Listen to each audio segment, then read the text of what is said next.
শ্বশুরবাড়িতে স্বামী যদি ঠিক না থাকে তাহলে মেয়েদের কখনোই সুখ হয় না। এটা একদম সত্যি বাস্তব কথা। কেন বললাম কথাটা, তাহলে অবশ্যই প্রথম থেকে শেষ পর্যন্ত দেখো বন্ধুরা।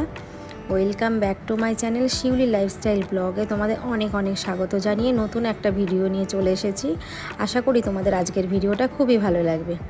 এখন সকাল বেজে গেছে 10টা, আর এখন থেকে আমি ভিডিওটা শুরু করছি।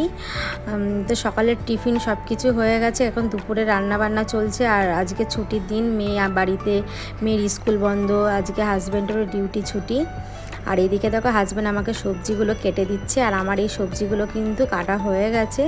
আজকে কিন্তু রান্না হবে স্পেশাল চিকেন, আর সেটা কিন্তু আমরা দুজনা মিলেই করব, আমি আর আমার হাজব্যান্ড দুজনা মিলেই করব। ও কিন্তু আমাকে অনেক হেল্প করে দেয়, সত্যি কথা বলতে। ছুটির দিন হলে তো ওই রান্না করে, আর ও যেভাবে হেল্প করে আমি মনে করি যে এই দিক থেকে আমি খুবই লাকি। আর সব থেকে বড় কথা, কেন তোমাদের বললাম যে শ্বশুরবাড়িতে স্বামী যদি ঠিক না থাকে মেয়েদের সত্যি কোনো সুখ নেই। কারণ শ্বশুরবাড়ির দেখো, আমরা বাপের বাড়ির থেকে আমরা প্রত্যেক মেয়েরাই অনেক আশা করে আসি যে শ্বশুরবাড়িতে শ্বশুর শাশুড়ি যেমনই হোক না কেন, তার থেকে বড় কথা যদি স্বামী যদি পাশে থাকে তাহলে কোনো কষ্ট মনে হয় না। আর আমরা কিন্তু সব থেকে বাপের বাড়িতে হাত ধরে আসে একটা স্বামীর কাছে ভালোবাসা পাওয়ার জন্য, সম্মান এটাই পাওয়ার জন্য, তাই না? আর তার থেকেও বড় কথা হচ্ছে, সেখানে যদি যতই তোমার ঝড় ঝাপটা যতই আসুক না কেন শ্বশুরবাড়িতে, হাজব্যান্ড যদি পাশে থাকে তাহলে আর কোনো কষ্টই কি কষ্ট বলো তো? কোনো কষ্ট আর কষ্ট না। আর এদিকে দেখো রান্না করতে করতে আমাকে বলছে কি সবজি কাটতে, আমাকে একটু চা দাও। তা চা দিচ্ছি, আমি বলছি তুমি হাতে করে নাও, তাই আমি একটু পেছনে লাগছি, আর ও রেগে যাচ্ছে। তা আমি এইদিকেও সবজিটা কাটছি, আমি এদিকে আলুটা ভেজে নিচ্ছি মাংসে, আর এদিকে মশলাটাও করে নেব। আর ফোড়ন দিয়ে দিলাম এদিকে তেজপাতা, শুকনো লঙ্কা, জিরে, গোটা গরম মশলা আর পেঁয়াজ দিয়ে দেখো ভেজে নিচ্ছি।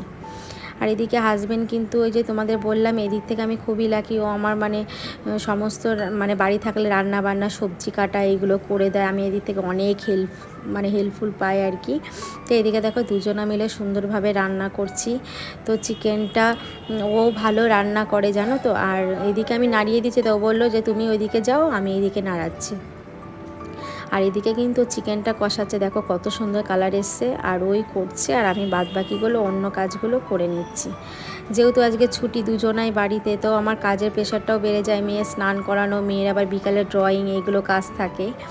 আর ও কিন্তু রান্না করে ঠিক আছে, কিন্তু মশলার কোনো আইডিয়া জানে না জানো তো। এইগুলো আমাকে দেখে দিতে হয়, ওই জন্য আমাকে সবসময় থাকতে হয়।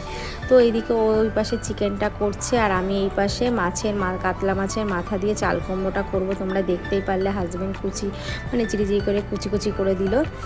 তো এইদিকে আমি চাল কুমড়োটাও বসিয়ে দিয়েছি। আর আজকে ছুটির দিন বাড়ি থাকলে সারা সপ্তাহে তো যেমন রান্না করি সেরকমভাবেই খাওয়া দাওয়া করে।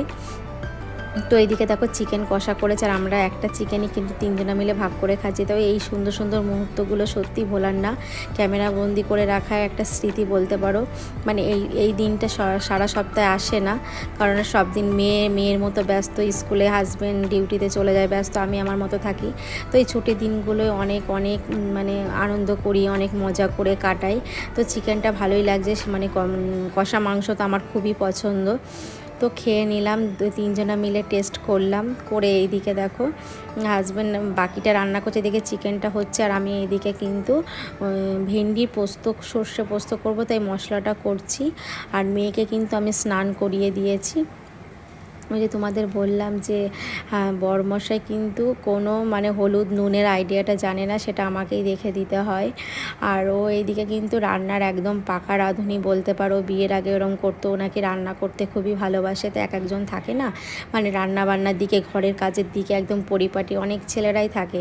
তাও তার মধ্যে ও একজন, ও বাড়িতে থাকলে কিন্তু অনেক কাজ করে দেয়, বাজার করা থেকে শুরু করে সব কিছু। বাড়ি থাকলে মাঝে মধ্যে মেয়ে স্নান করানো, এইগুলো বাকি সবই করে। তো আমার কিছুই করতে হয় না। তো মশলাটা ও রান্না করছে, আমি মশলাটা করে দিয়ে আমি কিন্তু ঘরটা এখনও মুছিনি, এই ফাঁকে আমি ঘরটা মুছে নেব।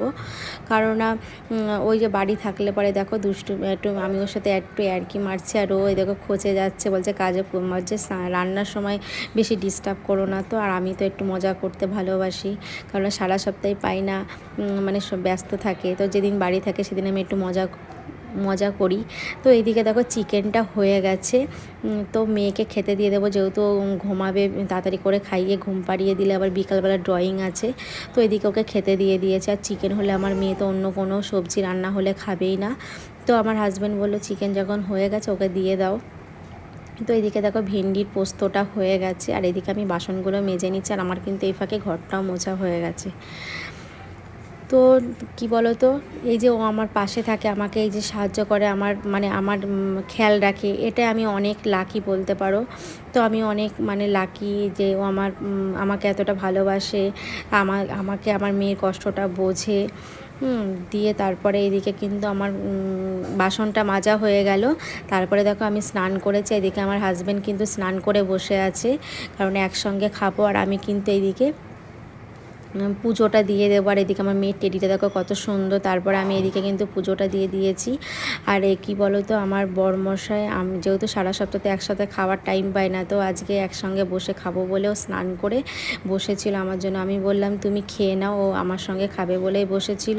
তো এদিকে দেখো দুজনের জন্য খাবার বেড়ে নিয়েছে, আর মেয়ে তো আগেই খেয়ে ঘুমিয়ে পড়েছে। তো এদিকে আমরা দেখো খাবার বেড়ে নিলাম। তো আমার তো চিকেন খুবই ভালো লাগে, আমার মেয়েরও। হাজব্যান্ড অতটা পছন্দ করে না। তো দেখো দুজনে খাবার বেড়ে বসে পড়েছি। তো বন্ধুরা, ভিডিওটা এখানেই শেষ করছি। তোমাদের কেমন লাগলো অবশ্যই জানিও, ভালো লাগলে অবশ্যই সাপোর্ট করো। টাটা, বাই, নেক্সট কোনো ব্লগে আবার দেখা হচ্ছে।